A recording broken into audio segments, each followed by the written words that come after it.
हाय traders, आज हम बात करेंगे लॉट्स के ऊपर और लॉट की किस्मों के ऊपर। अब इससे पहले अगर आप लोगों ने पिप की वैल्यू नहीं देखी कि पिप क्या है, पिपेट क्या है, तो डिस्क्रिप्शन में मैं लिंक शेयर कर देता हूं, आप लोग वो लाजमी देखिए क्योंकि ये इंटर रिलेटेड टॉपिक्स है। अब लॉट जो है हम उसको एक्सप्लेन करेंगे और उसके बाद जो है पिप की वैल्यू निकालेंगे, क्योंकि इससे पिछले वीडियो में भी हमने कहा था कि हम पिप की वैल्यू कैलकुलेट करेंगे। अब जो पिप की वैल्यू हम कैलकुलेट करेंगे, क्योंकि वो लॉट के हिसाब से करेंगे, तो उसके लिए आप लोगों को उस वीडियो का जानना लाजमी है। अब हम लॉट और उसकी किस्मों के ऊपर बात करते हैं।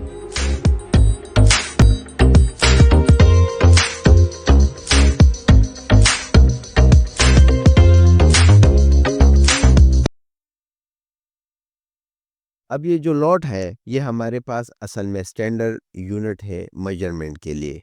किसी भी बेस करेंसी को ख़रीदने के लिए हम जो यूनिट्स लेंगे, यानी जितनी क्वांटिटी लेंगे उसकी, उसको हम लॉट में नापते हैं। जिस तरह आप लोग को एक एग्जांपल दूंगा, आप लोग ग्रोसरी स्टोर में जाते हैं तो आप लोग उनको ये नहीं कह सकते कि हमें जो है 1 लीटर सब्ज़ी दे दो। आप उनको यही कहेंगे कि 1 किलो की सब्ज़ी दे दो।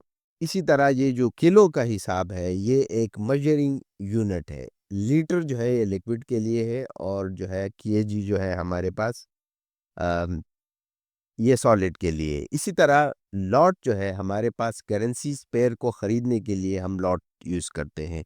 असल में ये जो लॉट है, ये एक फ़िक्स अमाउंट होती है किसी भी बेस करेंसी को ख़रीदने के लिए, ठीक है? और उसकी जो है साइज़ जो है वो मैटर करती है, डायरेक्टली इम्पैक्ट होता है हमारी पोज़ीशन के ऊपर और उनके प्रॉफ़िट और लॉस के ऊपर। अगर हमारे लॉट जो है वो ज़्यादा होंगे, तो हमारे जो है प्रॉफ़िट भी ज़्यादा होगा और हमारा जो है वो लॉस भी ज़्यादा होगा। तो इसी तरह जो है हम बात करते हैं अपने लॉट्स के साइज़ेज़ के ऊपर। तो जो से स्टैंडर्ड साइज़ होता है लॉट में, उसमें हम 1 लाख यूनिट्स लेते हैं। जिस तरह हम कहते हैं कि भई अगर हम स्टैंडर्ड साइज़ लॉट लेते हैं तो उसमें हम 1 लाख यूनिट्स लेंगे उस बेस करेंसी के, और अगर हम मिनी लॉट लेते हैं तो हम 10,000 यूनिट्स परचेज़ कर रहे होते हैं उस बेस करेंसी के। माइक्रो में हम जो है 1000 यूनिट्स परचेज़ कर रहे होते हैं। अब ये जो नैनो लॉट है, बाज़ ब्रोकर्स उसको देते हैं, बाज़ ब्रोकर नहीं देते। मैं आप लोगों को लाइव एक एग्ज़ाम्पल दूँगा कि किस तरह ये लॉट जो है हमारे पास दिख रहे होते हैं। तो अगर आप देखें, तो हम यहाँ पर अगर नए ऑर्डर पे जाते हैं, तो हम यहाँ से जो है वॉल्यूम जो है वो सेलेक्ट करते हैं। तो मैंने बेसिकली यही कहा कि जो भी हमारा लॉट है, ये एक स्टैंडर्ड यूनिट है किसी भी बेस करेंसी को ख़रीदने के लिए, और उसका वॉल्यूम जो है हम डिफ़ाइन करते हैं कि हमें इतने यूनिट्स चाहिए वॉल्यूम, हमें इतने यूनिट्स वॉल्यूम चाहिए। जिस तरह मैं आपको कहता हूँ कि अगर हम चलते हैं अपने माइक्रो लॉट के ऊपर, जिसमें हम 1000 यूनिट ख़रीदते हैं, तो इसका मतलब ये है कि ये हमारे पास माइक्रो लॉट है। यहाँ से अगर आप चलते हैं, ये हमारे पास जो है ये मिनी लॉट हो गया, और ये हमारे पास स्टैंडर्ड लॉट यहाँ से शुरू है। तो जो हम लाइव ट्रेडिंग में वॉल्यूम लेंगे किसी भी पेयर में, पिप की वैल्यू हम अभी इसी वीडियो में आगे एक्सप्लेन करेंगे कि भाई हम अगर ये लॉट लेते हैं, ठीक है, तो हमारे पास पिप की वैल्यू कितनी रहेगी। अब यहाँ से भी आप लोग ऑर्डर प्लेस कर सकते हैं और यहाँ से भी कर सकते हैं, जिसको हम आगे समझेंगे भी। तो ये यहाँ पर आपके लॉट्स जो है वो बढ़ रहे हैं और यहाँ से कम हो रहे हैं। बाय ऑर्डर और सेल ऑर्डर की बात नहीं हो रही, उसके लिए अब हम अपनी एक्सप्लेनेशन करेंगे, लेकिन यहाँ पर हम चूँकि लॉट का डायरेक्टली ताल्लुक है हमारे ट्रेडेबल करेंसी से और उसके बाइंग क्वांटिटी से, ठीक है? यहाँ पर जो है हम इसको रखते हैं और हम आगे भी इसको एक्सप्लेन करते हैं कि किस तरह हम ये यूरो और यूएसडी के परचेजिंग कर सकते हैं। फ़र्ज़ करें आपके पास एक स्टैंडर्ड लॉट है, ठीक है? अब स्टैंडर्ड लॉट का मतलब ये है कि अब आप ये बेस करेंसी है हमारे पास यूरो, और उसकी हम परचेजिंग कर रहे हैं 1 लाख यूनिट्स की।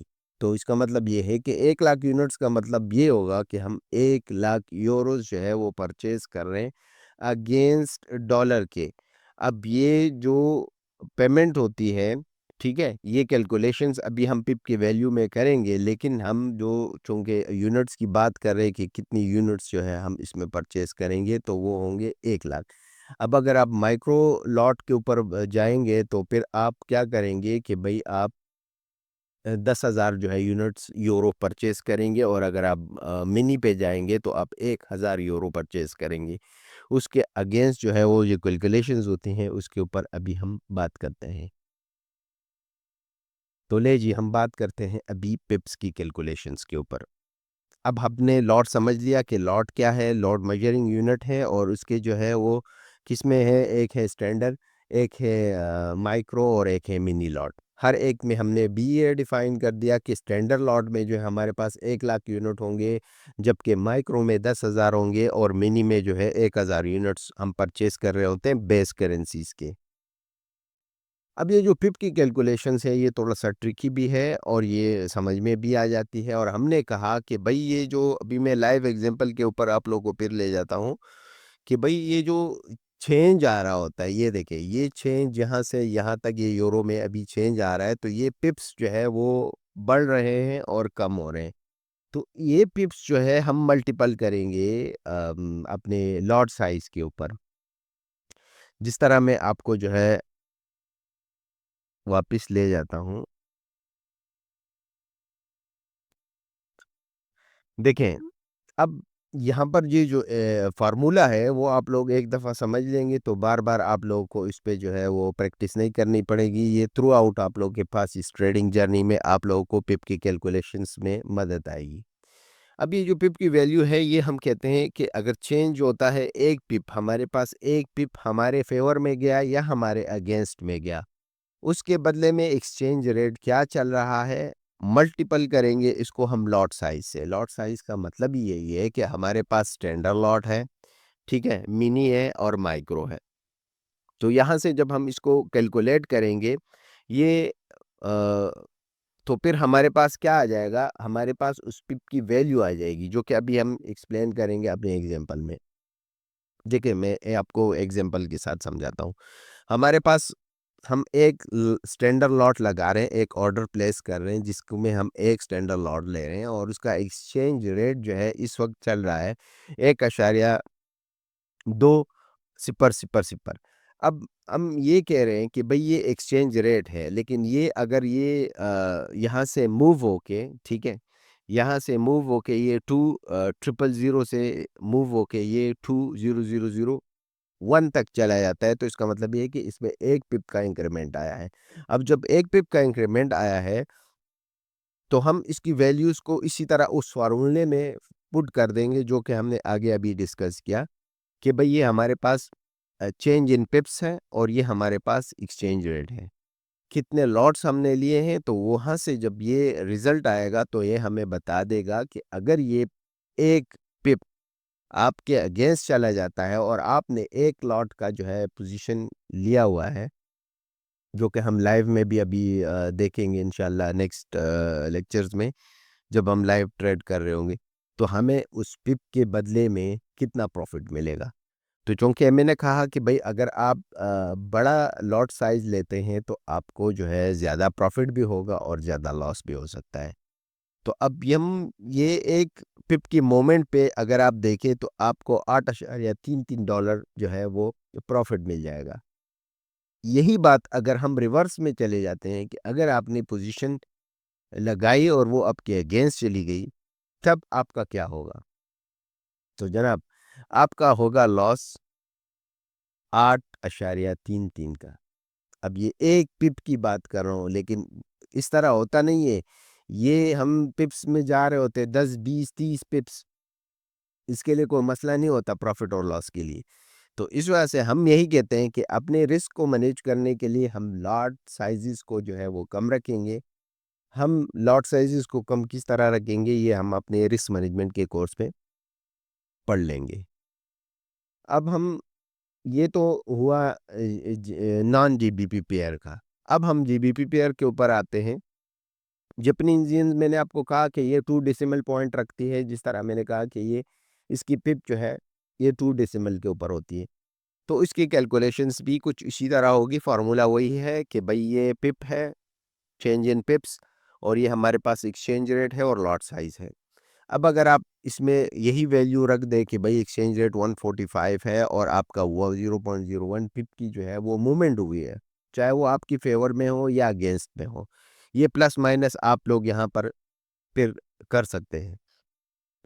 तो फिर जब आप ये वैल्यू कैलकुलेट करेंगे तो आप देखेंगे कि भई जापानीज़ पेयर के लिए जो है वो पिप की वैल्यू अलग थी, यूरो यूएसडी के लिए पिप की वैल्यू अलग थी, और हमने अपनी साइट के ऊपर भी जो है पिप कैलकुलेटर लगाया हुआ है। अगर आप लोग जो है वहाँ पर जाएँगे तो आपको पता चल जाएगा कि भई अगर आप यूरो यूएसडी में जाते हैं या जीबीपी यूएसडी में जाते हैं तो आप लोग की पिप की वैल्यूज़ जो है वो चेंज हो रही होती है। तो आप लोगों ने अपनी रिस्क मैनेजमेंट जो है वो इस हिसाब से रखनी है।